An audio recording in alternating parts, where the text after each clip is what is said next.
Perfect. Perfect.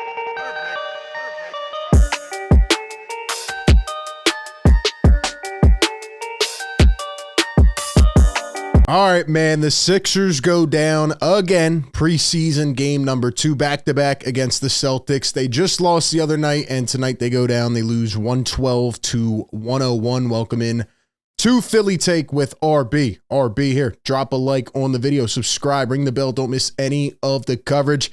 I know, I lied. I said I was going to get back on the play-by-plays tonight, but unfortunately, again, they schedule it during another Philadelphia game. As you can see, by the fit, it is Red October. Obviously, if this was like regular season or something, it wouldn't coincide. It wouldn't matter. But am I really going to sit here in a game without Joel Embiid again, without James Harden, and without the man himself, Furkan Korkmaz, and really study and analyze this game? There were a couple guys that had stock going up in this game. There were a couple guys, I think, that had stock going down. And I do have one main takeaway from this game. I will admit, I was flipping back and forth for the first couple quarters. I got to really sit down and watch the third. And then the fourth is when the Sixers collapsed just like the other night. Thank you to the Delaware Bluecoats, but it is what it is. But I want to know from you out there, give me your thoughts down in the comments right now. Who do you think the Sixers starting lineup should be? Give me your 5 starters down below, and I'll get into the analysis of what I saw from this game. But before I do that, I got to give a shout out to our sponsor here of today's show, BetUS. They're one of my favorite sports books out there. I personally use them, and I am really cool with the people over there. And right now, if you go down to the description and click the link, you can sign up and get a 125% sign-up bonus. What does that mean? It means, say you deposit $100, you can get $125 free dollars from them on your deposit match to play with. And obviously it's a secure, reliable sports book, but my favorite thing about them is the uniqueness of their bets. For example, they have a lot of ones that I just haven't seen other places. And if you go onto their site here, BetUS, and you go to basketball, for example, they have all these things you can dive into: NBA, preseason, championship, conferences. We'll go into conferences. And, right now you can bet on the Sixers. They're the third favorited team, tied with the Cavs, behind Milwaukee and Boston, to win the East. So if you think the Sixers are going to shock people, for example, you think Nick Nurse is going to come out here and do a really good job, then you can go bet on the Sixers or whoever. They have tons of bets. You can check them out. Again, go to the link down in the description, click it, sign up, and get a 125% sign up bonus when you sign up with BetUS. All right, let's talk about the Sixers. So again, can't take away much from this game. I will say the Celtics played probably a little bit better than the other night. Peyton Pritchard went off again. How many did he finish with? 17 off the bench. Yeah, he was balling. He was balling, right? No Tatum tonight, no Jaylen Brown. So again, not much you can really take away from this game. Al Horford started off kind of strong. Porzingis 11, Holiday 11. When I look at the Sixers in this game, my main takeaways. Now, again, I didn't watch too much of the first and second quarter live. I went back, kind of looked at some things, looked at some clips that we'll pull up. Kelly Oubre had a really, really splendid game. And not only Kelly Oubre, Jaden Springer looked good again. How about Danny Green, of all people? RB sat up here in the summer, said the Sixers should sign Kelly Oubre. They should sign Danny Green. I didn't think both were going to happen, but they did. Kelly Oubre tonight, the way he played tonight, and it wasn't the fact of him just hitting shots. It was the way he spaced the floor. It was the way he fit around the other pieces. Tyrese Maxey came out. He had a pretty decent game. I know people are going to look at the stats here, 7 for 17, and say, oh, well, he was inefficient, and now they're going to try to go down and hate on Maxey, whatever. Tyrese Maxey started this game off 5 for 11, right? He was connecting. He was playing really well in the pick and roll game. And one improvement that I noticed, again, from the other night is that Tyrese Maxey is getting a lot better off the ball. Look at this play right here. See him moving off the ball, catch, shoot, bang. That's something that is needed to improve in Maxey's game. Obviously he can play that one, he could play that two, but being able to move like that, I think will be a strength, especially in the Nick Nurse system. Here's a couple more plays. Paul Reed and Tyrese Maxey getting it done.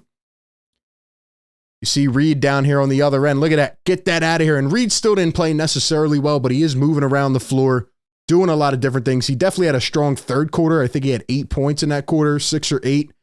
And he made a couple nice blocks. There's Maxey all the way to the rim. He is so dynamic and so freaking fast, man. Tyrese Maxey looks like the guy. But yeah, I can't really take away too much from Maxey. He did what he had to do. He looked sharp. He moved around well. He played well, knocked down a couple threes, and just got his teammates involved. Tobias Harris looked like the same old Tobias. Unfortunately, he looks exactly the same so far. And Pat Bev kind of cooled down from the other night. But in addition to Kelly Oubre, like I said, Danny Green, and I didn't know at first till I went back, but Danny Green, he's moving kind of well, man. Danny Green is kind of moving well. Look at this play right here. Look at this play. Danny's going to pick off a pass. He's running full court. Since when? What happened to Danny Green? Did they give him, obviously had a surgery. Did they give him a whole new leg? What's going on here? Danny, what did he turn back the clock 5 years? If the Sixers can get any ounce of production out of Danny Green, if he actually has something left in the tank, that could be huge, huge for this Sixers team. Shout out to Danny, man. Hopefully he can be that spot up guy and actually move around a little bit, play some defense for this team. But like I said, the guy whose stock rose most in this game, look at that, Money Oubre.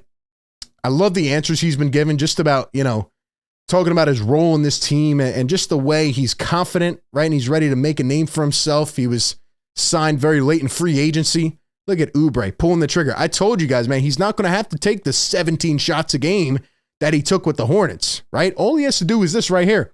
Move around off ball, spot up, and knock down the shots. I think Kelly Oubre is going to be the biggest addition to this team. And you know what? I'm ready to go as far as to say, maybe I'm overreacting. Let me know if I am. Kelly Oubre should start on his team. Kelly Oubre should start on his team. And who should he start over? We'll get to that in a second. Look at that. There's another one. He just moves so well off the ball. He's smooth. He can defend the perimeter. Might be one of the best wings on this team. Might be one of the only wings on this team. What a night for Kelly Oubre, man. Kelly Oubre finished off the bench, 18 points, 3 rebounds, 1 assist, and 2 blocks, 4 for 6 from deep. Let me tell you something, man. PJ Tucker's got to sit. And I was, fine with the signing last year, gave him a chance. He showed up at certain points in the playoffs, but PJ Tucker should be coming off the bench. It is a guarantee at this point in my books. I don't know if Nick Nurse is going to go with the more veteran guy in Tucker, but he is, 38 years old now. He's still making another 10, 11 million this year, but he has to be limited in his usage. He's not young enough anymore. He's not quick enough. He doesn't have the stamina. He just is doing the same old thing. PJ, look at it, 0 for 3.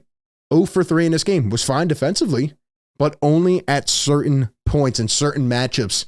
Kelly Oubre is the better fit at the 3 on this team right now. Tucker should come off the bench. My starters would be Maxey. We don't know what's happening with Harden. I know people are tired of hearing about it, but you have to talk about it. They asked Nick Nurse today. He said, well, we're just waiting for them to get healthy. The training staff has to go through. We know that's a bunch of crap, right? They're not playing Harden until they see what happens with the trade. Joel, that's another story. There's no reason to play him. But I would go right now, based on the lineup, Maxey, Harden, Kelly Oubre, Tobias at the 4, and Joel at the 5. Paul Reed coming off the bench as your backup 5, and let Tucker come in situationally because he is just not he looks the same. He looks like the same exact dude. There was a picture of him the other night in the locker room. Tyrese Maxey's filming him on his Instagram. He's drinking a Bud Light after the game. PJ Tucker is wearing jean shorts up to his thighs, and he's drinking Bud Lights in the locker room. It's that time, man. If you're not serious, come on now. Come on now. DeAnthony Melton played his first game, 10 points off the bench, 2 for 6. And again, Jaden Springer had a couple nice plays. Thought he played decent defensively. Tried a little layup there at the end, off balance, missed that. But I did see one jump shot from Jaden Springer. The form looks a lot cleaner. The form does look a lot cleaner, so I will give him credit. And no, I just want to add in, my guy, Terquavion Smith. His jumper is clean, man. It is smooth. I hope he ends up cracking some minutes. Came in at the end of the game, hit 2 3-pointers. His jump shot is clean, man. Give him some opportunity. Those are my main takeaways on this game. The Sixers go down again. The Celtics played decent in this game. The Sixers played okay. And it was another loss. But again, I'm not going to really take anything away till we see what happens with Joel Embiid and James Harden, etc. But my main takeaway from this game is that Kelly Oubre should be the 5th starter. and PJ Tucker needs to come off the bench. And hopefully you can squeeze a little bit out of Danny Green. And if he can knock down some shots like he did tonight, that could be an addition for this team. But those are all my thoughts. Give me yours down below in the comments section. As always, appreciate everybody for tuning in. Be sure to like, comment, and subscribe. That being said, I will catch you all on the next one. Peace.